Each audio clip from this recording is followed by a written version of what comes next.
ಅಯ್ಯಪ್ಪ ಶಬರಿಮಲೆ ಅಯ್ಯಪ್ಪ ಸ್ವಾಮಿ ದರ್ಶನದ ಹಿನ್ನೆಲೆ ಇಂದು ಕೇಂದ್ರ ಸಚಿವ ಎಚ್.ಡಿ. ಕುಮಾರಸ್ವಾಮಿ ಅವರು ಮಾಲೆ ಧರಿಸಿ ತಮ್ಮ ಯಾತ್ರೆಯನ್ನು ಆರಂಭಿಸಿದ್ದಾರೆ. ಧಾರ್ಮಿಕ ಆಚರಣೆಯ ನಡುವೆ ಜೆಡಿಎಸ್ ನಾಯಕರು ಕೂಡ ಅವರೊಂದಿಗೆ ಭಾಗಿಯಾಗಿದ್ದಾರೆ. ಕೇರಳದ ಪ್ರಸಿದ್ಧ ಶಬರಿಮಲೆ ಅಯ್ಯಪ್ಪ ಸ್ವಾಮಿ ದರ್ಶನಕ್ಕಾಗಿ ಕೇಂದ್ರ ಸಚಿವ ಎಚ್.ಡಿ. ಕುಮಾರಸ್ವಾಮಿ ಇಂದು ಮಾಲೆ ಧರಿಸಿದ್ದಾರೆ. ಯಾತ್ರೆಯ ಆರಂಭಕ್ಕೂ ಮುನ್ನ ಅವರು ಕೊಚ್ಚಿಯ ಸುಬ್ರಹ್ಮಣ್ಯ ದೇವಸ್ಥಾನದಲ್ಲಿ ಮಾಲೆ ಧರಿಸಿ ವ್ರತಾಚರಣೆ ಆರಂಭಿಸಿದ್ದಾರೆ. ಇಂದು ಅವರು ಶಬರಿಮಲೆಯಲ್ಲಿ ಅಯ್ಯಪ್ಪ ಸ್ವಾಮಿ ದರ್ಶನ ಪಡೆಯಲಿದ್ದಾರೆ ಎಂದು ಮೂಲಗಳು ತಿಳಿಸಿವೆ. ಭಕ್ತಿಯ ವಾತಾವರಣದಲ್ಲಿ ನಡೆದ ಈ ಧಾರ್ಮಿಕ ಕಾರ್ಯಕ್ರಮದಲ್ಲಿ ಜೆಡಿಎಸ್ ನಾಯಕರು ಭಾಗವಹಿಸಿದ್ದಾರೆ. ಜೆಡಿಎಲ್ಪಿ ನಾಯಕ ಸುರೇಶ್ ಬಾಬು, ಎಂಎಲ್ಸಿ ಭೋಜೇಗೌಡ ಸೇರಿದಂತೆ ಹಲವು ಜೆಡಿಎಸ್ ನಾಯಕರು ಈ ಸಂದರ್ಭದಲ್ಲಿ ಉಪಸ್ಥಿತರಿದ್ದರು. ಅಯ್ಯಪ್ಪ ಸ್ವಾಮಿ ವ್ರತದ ನಿಯಮಾನುಸಾರ ಮಾಲೆ ಧರಿಸಿದ ಬಳಿಕ ಯಾತ್ರಿಗಳು ಕಠಿಣ ನಿಯಮಗಳನ್ನು ಪಾಲಿಸುವ ಸಂಪ್ರದಾಯವಿದೆ. ಇದೇ ರೀತಿಯಾಗಿ ಎಚ್.ಡಿ. ಕುಮಾರಸ್ವಾಮಿ ಅವರು ಕೂಡ ತಮ್ಮ ಯಾತ್ರೆಯನ್ನು ಮುಂದುವರಿಸಿದ್ದಾರೆ. ಒಟ್ಟಾರೆ ಭಕ್ತಿ ಭಾವದ ವಾತಾವರಣದಲ್ಲಿ ಆರಂಭವಾದ ಈ ಯಾತ್ರೆ ಶಬರಿಮಲೆ ದರ್ಶನದೊಂದಿಗೆ ಮುಂದುವರಿಯಲಿದ್ದು ಭಕ್ತರ ಗಮನ ಸೆಳೆದಿದೆ.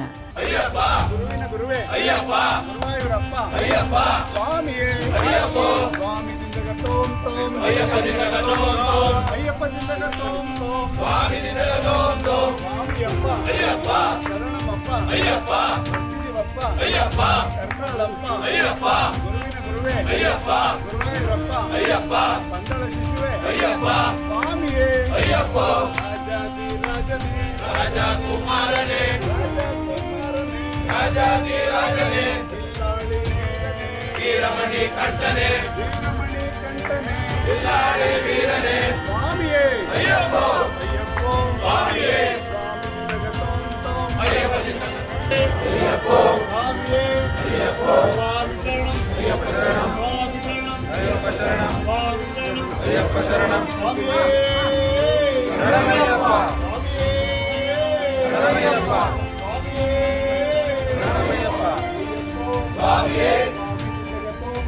ಅಯ್ಯಪ್ಪ ನಿನ್ನ ಅಯ್ಯಪ್ಪ ಅಯ್ಯಪ್ಪ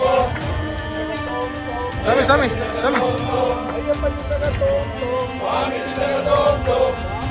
ಅಯ್ಯಪ್ಪ ಅಯ್ಯಪ್ಪ ಅಯ್ಯಪ್ಪ ಅಯ್ಯಪ್ಪ ಅಯ್ಯಪ್ಪ ಅಯ್ಯಪ್ಪ